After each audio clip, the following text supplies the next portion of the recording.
what is it? It's a case for Nick Carter, master detective.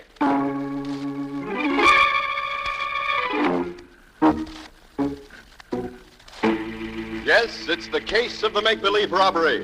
Another case for that most famous of all manhunters, the detective whose ability at solving crime is unequaled in the history of detective fiction. Nick Carter, master detective.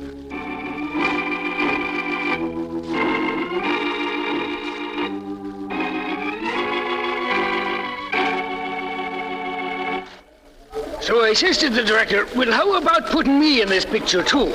Why should I pay you $10, says he. You ain't no cop. Oh, ain't I says to him. I'm Waldo McGlynn, that's who I am. I don't wear no uniform, but I'm the best doggone detective in this town. Well, when he hears that, he says, okay, give the other cops a hand holding back the crowd there. Well, why don't you give me... Quiet, everybody, quiet.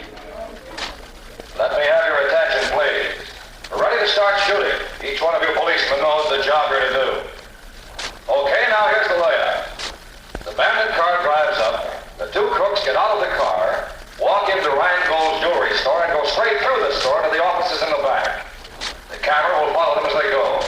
We're not taking any sound now. That'll be dubbed in later. Then, as the crooks come out of the store again, they'll get in the car and drive up the street. The sound truck and camera will follow them for some other shots later. Is that clear? You know what he means? Yeah, I know. All right, stand by. Everybody in the scene, act natural, please, and don't look at the camera.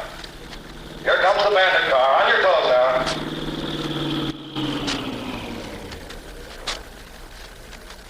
All right, you two crooks, look around. Now walk into the store. Don't hurry. Now, straight down the main aisle to the rear. That's it. Now go into the office. You know what to do there. All right, now stand back. Don't shove. Take it easy, will you?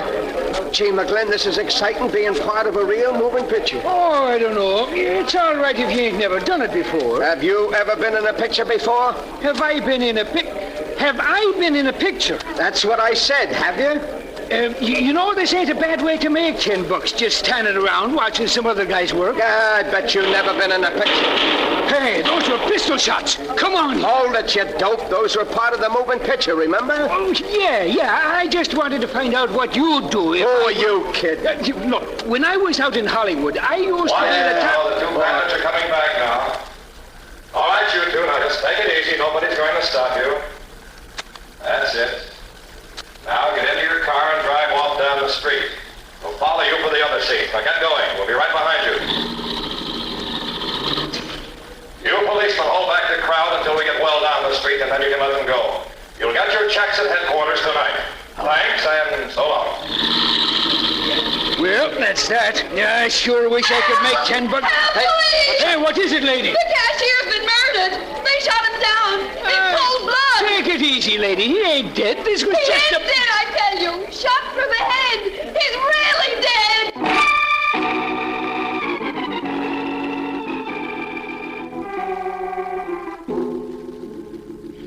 Mr. Carter, you gotta do something. I'm ruined. That's why I'm here, Mr. Rheingold. Mary, I'm amazed that at least one of your cops wasn't bright enough to have seen through this phony moving picture business. Oh, don't rub it in, Nick, please. Was headquarters ever approached at all? Never. The individual cops were the only ones they contacted. $1 million worth of beautiful stones they took right out of the main safe and killed my cashier. Oh, don't you carry insurance on your jewels, Mr. Rheingold? Oh, sure, I carry insurance, but I lose all my stock stones. Well, did you know about this moving picture business in advance? Oh, sure I did. About 11 o'clock this morning, a guy who said he was Fred Harlan, a director for Colossal Pictures, come in and asked me, could they use my store for making a movie? Said they wanted a one-story building like mine, not too big, but important. I said, would the sign over the store show in the picture? And he said yes, so I told him okay. Did this man who said he was Harlan have any credentials? Oh, sure. Sure, his papers was good. Colossal Pictures, it said. Who was here with you at the time? There was me, my nephew, Lester Green, and my cashier. What did this Harlan look like? Well, a little bigger than me. Blonde hair, good looking, about 45 maybe. It was wearing sunglasses, the Hollywood kind. Mm-hmm. You keep the safe open or closed during the day? Always. It's closed. So much jewels it contains. When we want something, we unlock it. Take out what we want and then quick close it and lock it again. Who had the combination? Me, my nephew Lester, and my cashier, nobody else. Keep the burglar alarm on or off during the day? Always, it's on. We have a button to turn it off when we want to get in. See right here. Look, the alarm is still on. Why didn't it go off when the safe was open? If the alarm wasn't turned off, we can be sure the cashier didn't open the safe for them. Let's see. Here's why the alarm didn't work. What you got, Nick? The alarm wire's been cut. Piece taken out of it to make sure it would stay cut. Hey, Nick, since the safe wasn't forced open and the cashier didn't open it, that means the crooks had the combination. Mr. Reingold, you say only the three of you knew the combination? Yeah, that's right. And one of you three helped in this robbery. And the cashier's dead, which lets him out, I should say. What, then you think me or Lester, we should rob ourselves? It's been done before. Oh, come in. I got here as quick as I could, Mr. Reingold. Who are you? Well, I'm Mickey Armbruster, the store detective. What were you doing while they pulled off this fast job? Well, I'm off on Mondays, Sergeant. I work Sundays as watchman, and Lester takes over for me on Mondays. Mr. Reingold called me, so I came right down to see if there was anything I could do. I don't think so, thanks. By the way, where is Lester? Since the robbery, I ain't seen him to no good. Well, let me know when he comes back, will you? I'd like to talk to him. Oh, sure, right away, I'll tell you. Waldo, was the sound truck a colossal truck? Oh, no, Nick. I noticed it came from the Kramer Sound Equipment Company. Why? That's strange. You'd think that if Colossal was doing the job, they'd furnish their own truck. Colossal had nothing to do with it, Nick. We checked. That part was as phony as the rest of it. Maybe there ain't no Fred Harlan neither, Nick. That's the odd thing about this, Waldo. There is a Fred Harlan. Huh? Well, there was, years ago. He used to be top director in the Colossal lot. Maybe this wasn't that Harlan, Nick. That thought occurred to me, too, Matty. Well, we've done all we can here. They said there were no fingerprints? My men couldn't find one anywhere. Oh, it was a slick job. Then let's go. See you later, Mr. Reingold. Yes, sure. Matty, I suggest you have some of your men check up on this Reingold and this nephew of his, Lester Green. Yeah? Also, check the Kramer Sound Equipment people and see if they can help us. Waldo and I are going to drop in on Scubby and see what he can dig up for us and Fred Harlan. Right, Nick. Be seeing you.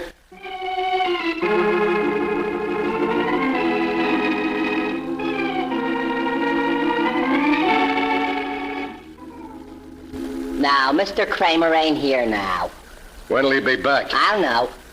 Look, have you seen a fellow with blonde, wavy hair around here in the last couple of days? Blonde, wavy hair? Yeah. Wish my hair was wavy. I tried my sister's hair crown stuff, but it didn't do no good. Did you see that guy around? Maybe I should have wore a hairnet like she does. Look, dimwit, can you answer me a plain, simple question? Sure, well, go ahead. Ask me a question. Ask me a question. Look, has a guy with blonde, wavy hair been around here lately? The fella directed the movie this noon had wavy hair. That's the one I mean. Have you seen him? Yeah, he was directing the crooks, and they shot off guns, and a woman came rushing out and yelled, "Murder!" But she didn't fool me. I'm too smart. Yeah, I'll say you She said somebody'd been killed, but I knew better. A man was killed. That's why I'm... Fooled you, huh? Well, maybe you never been to the movies. They shoot a guy, and blood runs all down his face, and he falls down. That's only ketchup. I read about it in a book. Why, you dumb half-witted dope. You ought to What be... are you doing here, Lonnie? Oh, I was just hanging around. Well, why don't you go home? I told you not to hang around the office. Oh, all right. Hey, you Ted Kramer? Yes, here I am. What can I do for you? I'm Matheson, homicide. Oh. You seen a man with blonde, wavy hair around here recently? Well, you must mean Fred Harlan, the movie director. Yeah, that's the one. Yeah, sure. He was in here yesterday, hired my sound truck. He tell you anything about himself? Well, he said he was an old-time director and showed me his credentials. Said Yeah? he was doing a job for Colossal, but they weren't furnishing the truck because the job was too small. He had to furnish the cameraman, too. Know who he was? Yeah, he's a friend of mine. I recommended him, and Harlan hired him. Darn good man, too. Does a lot of picture work. What did this Harlan look like? Oh, about 5'10", good-looking. Man of about 45, I'd say. Wore big Hollywood sunglasses. But it was raining yesterday. Yeah, I know. But you know these Hollywood nuts. All right, did he tell you anything about the job he was going to do? Yeah, he did. He was all excited about it. Said he was just shooting a few scenes, but it would give him a chance to show that he was still a good director. He's trying to make a comeback, he said. Your truck's not back yet, huh? No, he said he'd probably keep it all day. Well, okay. Thanks. See you later. So long.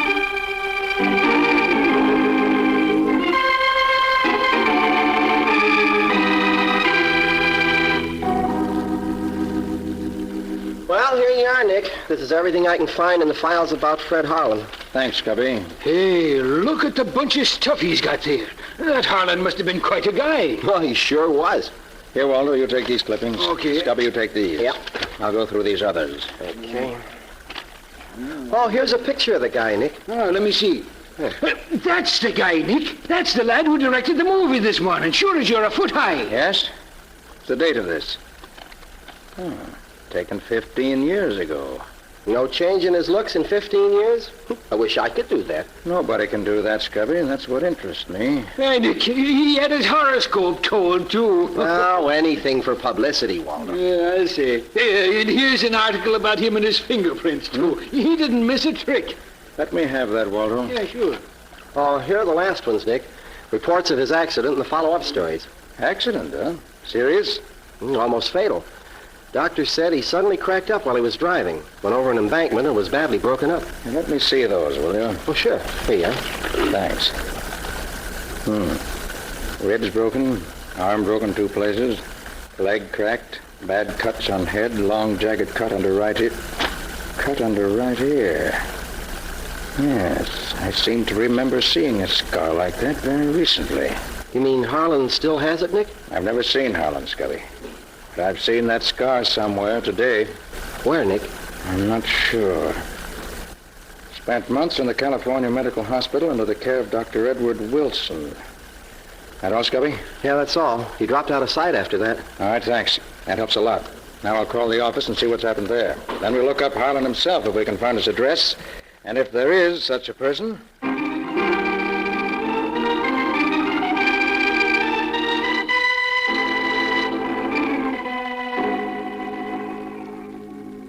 Hello, Sergeant. Anything new? Not much, Patsy. The boys are... Oh, one moment, Sergeant. Nick Carter's office, Patsy Bowen speaking. Patsy, Nick. Have you heard anything from Matty yet? Well, he's right here. You want to talk to him? Yes, put him on. Nick wants to talk to you, Sergeant. Oh, thanks, Patsy. Hello, Nick. Matty, anything new? Well, the boys just found the sedan the crooks used about 6 miles out of town near the river. The sound truck is in the river. They're hauling it out soon as the crane gets there. Any reports on Rheingold or Lester Green yet? Yeah, we've been working fast. Nothing much on Rheingold except that he had his stuff completely insured, so he won't lose a nickel. But this nephew of his, this Lester, seems to have been quite a lad in days past. That's so. Yeah, has a long record with the Hollywood police. Oh, nothing serious, just some studio brawls and several arrests for reckless driving. Lost his job at the studio because he was so wild. You mean he worked in the studio? Yeah, he was a bit actor for a while. Then he'd know the movie technique, wouldn't he? What? My golly, Nick, he sure would. Has he turned up yet? No, he hasn't. But we got the boys watching for him. Good. Going out to have a look at the truck when they get it out of the river? I'm on my way there now, yeah. Now take Patsy with you, will you? Why, sure. What do you want her to do? Put her on, I'll tell her. Okay. Here, Patsy, Nick wants you. Thanks. Yes, Nick? Patsy, listen. I want you to go with Matty. Get the license number of the crook's car so we can trace it. Uh-huh. Get copies of any fingerprints Matty finds and any other dope you can get. Bring them back to the office. All right, Nick. Call Dr. Wilson at... Carter here. I want to see Carter. Hold it, Nick. I'm sorry, but Mr. Carter's not in just now. Who are you, please? I'm Lester Green. Lester Green. Just the boy I want to see. Who are you? Sergeant Matheson, Homicide Bureau. Oh, so you're the guy. What the devil do you mean by telegraphing Hollywood, checking up on me? We wanted to find out what kind of a guy you are, and we did. Oh, so I get into a couple of jams out there. What's that to you? Plenty. Right now? Well, I was just a kid when I was in Hollywood 6 years ago. I'm different now. Says you. You got into jams out there, now you're in a jam here. Who says I'm in a jam? I do. You want a poke in the nose? Just one little poke, mister, and you'll find yourself behind bars. Okay, Nick, I'll take care of everything. Bye. Now then, what do you know about the robbery of your uncle's store? The store? Yeah. Robbed? Yeah. When? Oh, I suppose you don't know nothing about it. Well, no, I don't. Huh? Well, then you won't mind answering a few questions for me, will you? Gosh, no. Well, that's better. Now, I gotta go out to have a look at that truck, so suppose you come along with me. On the way, you can tell me everything you've done since you got up this morning.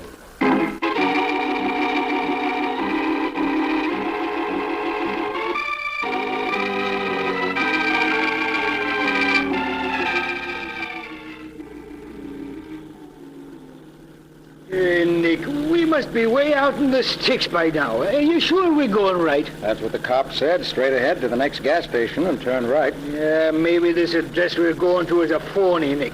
Just because Harlan gave it to the man he rented the sedan from, don't prove he really lives there. It doesn't prove he doesn't either. Oh, look, there's a gas station overhead, Nick. One of them little one-pump places. Good. That must be it. I hope he's got something to eat there. I'm starved. How many you want, please? Fill it up. Should take about 5 gallons. Okay. By the way, do you happen to know if a man by the name of Fred Harlan lives around here? Harlan, sure thing. Lives about half a mile up this road. Seen him lots of times. Good-looking feller. Blonde, wavy hair, about my height, wears big sunglasses. Yup, that's the feller. Does he always wear those sunglasses? Oh, sure, all the time. Oh, once he took them off to write them. I seen he had a bad cast in his left eye. Guess he don't want nobody to see his bum eye. Anybody live up there with him? Or never see anybody. Always alone when he come in here. You want anything else? Well, you better look at the oil. Okay. You know anything about his business? Oh, yeah, he was here a couple of days ago. Told me he was movie director. Said he was going to have chance to make a picture and get his yacht back again. It's the same guy, all right, Nick. And it is Harlan. Maybe. Have you seen him in the last few hours? No, he went out of here this morning early. I ain't seen him since. Or his dog is still there, though. I hear him barking a while back. It's a mean creature, that dog. Harlan told me once I better keep away from his place if I didn't want to get that up. I see. Well, how much do I owe you? Well, 6 gallons gas is $1.20. Your oil's all right. Here you are. You got anything to eat here? I got some hot dogs and some candy bars. Hot dogs. Them's for me. Give me 2. You want mustard or coleslaw on them? Yeah, put them both on. I ain't fussy. And a pickle, too. Give me 2 hot dogs, no mustard or anything, not even a roll, just a plain Frank's. 2? Without no rolls, no nothing, just plain? That's right. It seems to me you've been crazy, but it's your business. I thought you never ate them things, Nick. I don't. I'm buying them for a friend. I hope he likes them.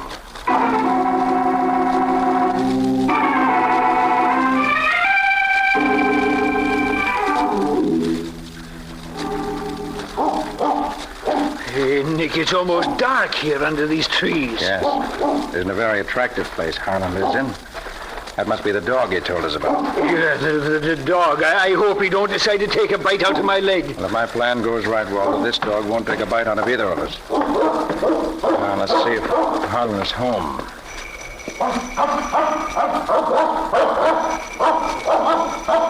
Seems to be no one here but the dog. Well, let's see if we can get this door open. There, this was easy. Now what? Now, I open the door just a crack like this and give Mr. Fred Harlan's dog the 2 weenies I bought for him. Nice doggy. Bet you're hungry. Here, see how these taste. You think you're going to be his pal for life because you brung him a little hot dog? You're crazy, Nick. Perhaps, and perhaps not. You feeling tired, doggy? Well, lie down, take a little nap. That's the way. Now close your eyes. What are you doing, Nick? Hypnotizing him? There, now we can open the door all the way and walk in. Well, holy mackerel. That hound is dead to the world. What did you do to him, Nick? Just fed him the 2 hot dogs he bought at the gas station, that's all. You mean them 2 weenies did that to him? Those 2 weenies, Waldo, had a couple of knockout drops in them. Well, I'll be a monkey jumper. Now, let's see what we can find here. Now, this room hasn't been used recently. Try the next one. No, this one ain't either. Dust is thicker than the rug. That's just the kitchen. Yeah. And they used this room, all right. What a mess. If you start hunting for clues in this place, you got yourself an all-night job. And I can't spend that much time on it. Well, let's have a look upstairs. Yeah. You know, the guy at the gas station said he never spent much time here. Well, maybe he just lived in one room in the kitchen. I think you're right, Waldo. Yes, and this is undoubtedly the room he used when he was here. Nick, do you suppose the crooks talked Harlan into a deal and then bumped him off when they were through with him? Waldo, the fact that the man who ran this show looked like the Harlan of 15 years ago leads me to believe that there's been an impersonation. Yeah? But who impersonated who? That's what I'm trying to find out. Now, first, let's pick out some good fingerprints. Should be plenty of them on this dressing table. Yes, here. And here. Lift them off for the files. You mean the way you showed me the other night, huh? Yes, use the clear Scotch tape. Okay, Nick. Hey, did you notice all the makeup he's got here? Yes, and there's several pictures here that look like those taken 15 years ago. You notice? Yeah. Looks as if they've been used as models for making up. And here, what's this? Hairs. Blonde, wavy hair. Hey, that's what we're looking for, ain't it? Yes. Now we're getting somewhere. Waldo, these hairs didn't come out of a head. They came off a wig. Off in a wig? How do you know? Have no roots on them. Made up in a wig, huh? Now I know that was an impersonation. Oh, Nick. Just happened to see this here in the wastebasket. What is it? It's a piece of wrapping paper from Rheingold's jewelry store. What? And do you see what it says on it here? To be called for. Yes. And look at the name of the one who was to do the calling. Yeah, well, what's the connection between him and Harlan, Nick? A very strong one, I believe. You got any ideas? I have. Right now, we're going back to the office to gather up what loose ends we can. And you're going to bring Harlan's dog along with you. Bring the dog? Are you crazy, Nick? Maybe I am. I'll bring him along just the same.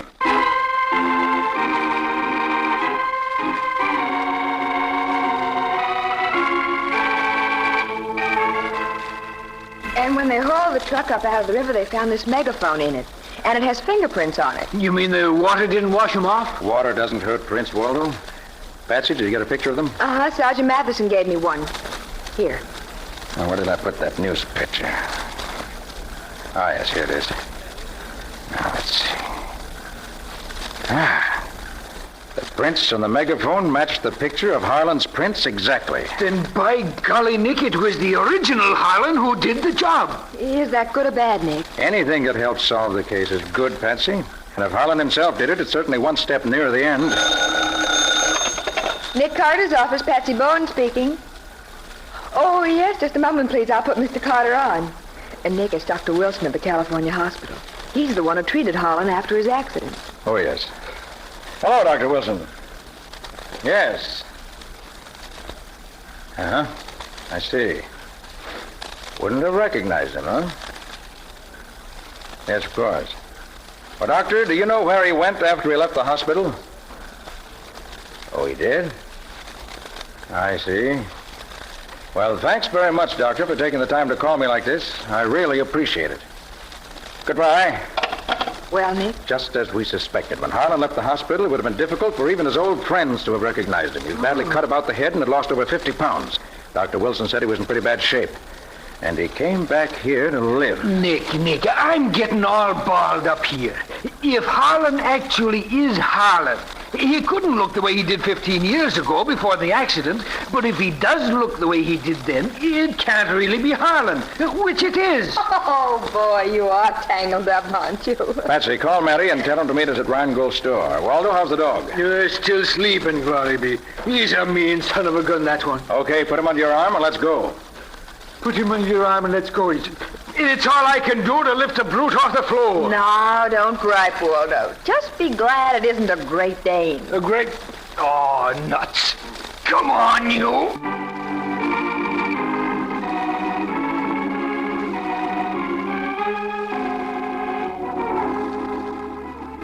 Hi, Matty. Hello, Nick.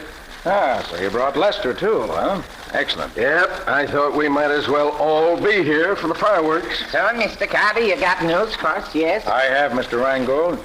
I have news, the solution of the case, and the name of the murderer. You hear that, Mickey? That's the kind of a detective you should be. The way you should catch more people stealing in my store, maybe. Well, how'd you do it, Mr. Carter? I don't mind learning something when I can. I studied the facts and found out more facts. I discovered that this robbery today was the result of years, probably, of careful planning, of leading a double life, of the killer being himself half the time and somebody else the rest. I learned that a man was so badly broken down through a nervous collapse in an automobile wreck that his own friends wouldn't have known him. And he traded on that fact, got himself a job of trust and confidence. In fact, he became an employee of a jewelry store. He was a store detective. Well, what do you know about Carter, are you insinuating I'm insinuating nothing. I'm giving facts. You got yourself this job here, watched and schemed and planned, and when you were ready, pulled this phony movie setup and robbed the safe. Well, that's hard to believe, Nick. Have you got proof? Waldo, let the dog in. Okay, Nick. I'm glad I am to do it. Hey, what's all this, Nick? Why the dog act? That dog belongs to Harlan. He also belongs to Mickey, as you can see by the way he greets him. For a while, I thought somebody impersonating Harlan had done this robbery, but I finally realized that the man who impersonated Harlan was Harlan himself, now known as Mickey Armbruster. Yeah, man mixed up. You got more proof than a dog, Mr. Carter? I have.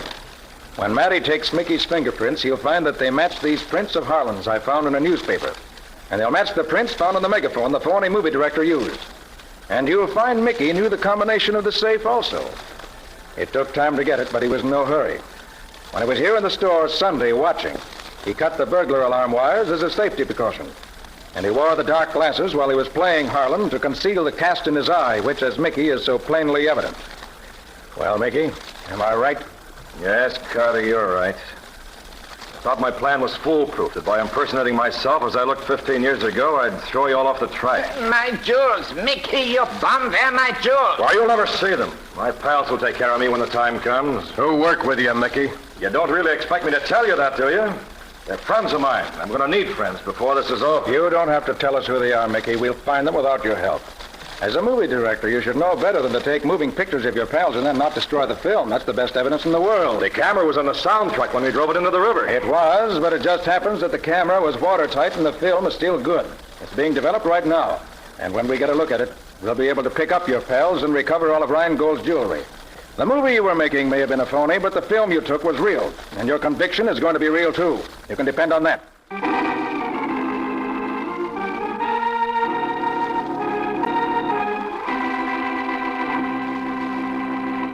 Nick Carter, Master Detective, which is produced and directed by Jock McGregor. Lon Clark is starred as Nick. Charlotte Manson is featured as Patsy. Matty is played by Ed Latimer, Waldo by Humphrey Davis, and Scubby by John Kane. Original music is played by George Wright. Script is by Jock McGregor and Peggy Mayer. This is Ken Powell saying so long until next week.